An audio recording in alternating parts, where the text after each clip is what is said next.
Man cannot live on total civilizational collapse alone, so I thought we'd make a rare effort to jolly it up a little. Gary Osborne has done all kinds of things in a long career, but for me, his finest hour, well, his finest 3 seconds, will always be this, a blockbuster #1 in 1974.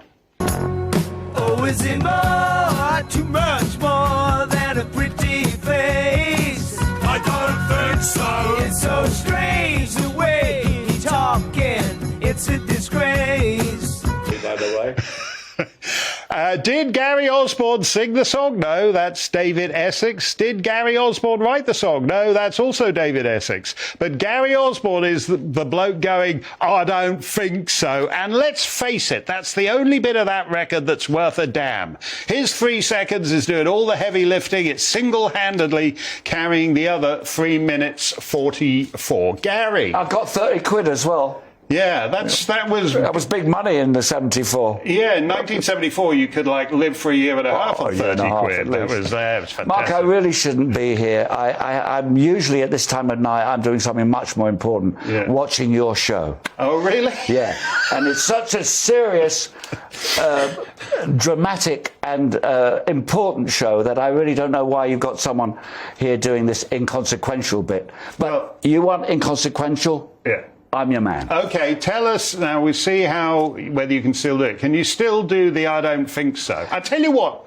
I'll do the David. Well, I can't remember how the tune goes. Oh, is he more, too much more than a pretty face? I don't think so. Oh, give that man another 30 quid. I should tell you that David made us channel a character called Gumby off the Monty Python show. So we had to, me and my partner Paul, we had to roll our trouser legs up, and David produced 3 handkerchiefs, knotted hankies, and we had to wear knotted in order to do. We had to get into the character. You're on the beach at Clacton or whatever. We had to get into the part. Now, we've been talking about the 70s with Sue Cook earlier, but you had a big, huge hit at the end of the 70s with Jeff Wayne's War of the Worlds, based on the H.G. Wells, for which you wrote, you were the principal lyricist on that. And amazingly, that sold millions at the time, and it's still going on in new iterations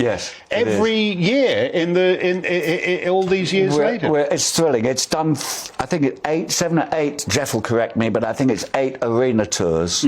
Just did another one early on this year. All the big places, the O2 and Glasgow and all, and just people just love it.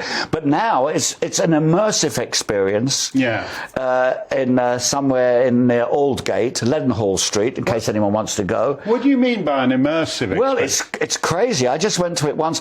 You go in and basically the whole of the War of the Worlds happens around you.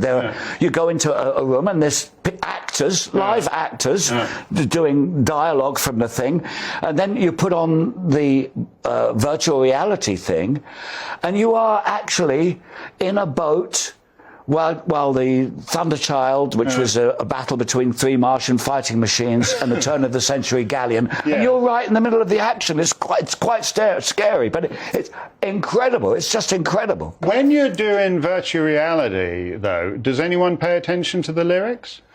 I don't know. They cut one of the songs. I know that. I was quite annoyed about that, but.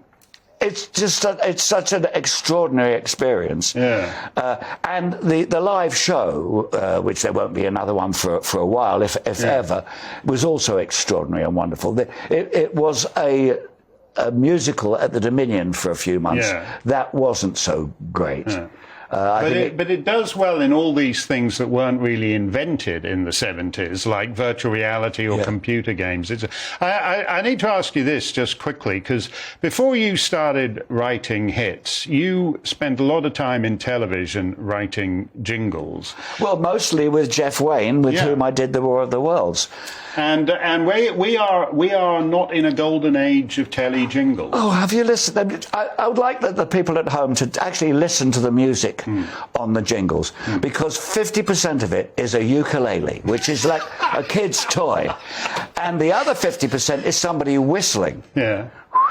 Yeah. But don't say Joe Brown plays the ukulele. Well, when he plays it, it's beautiful. And of course, it can be played. There's a guy called Jake Shakamara who is a virtuoso.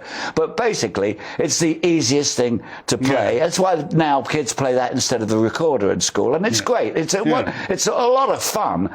But musically, and of course, if they really want to splash out the budget, then they have the ukulele and the whistling. And Well, Joe Brown does that too, I think.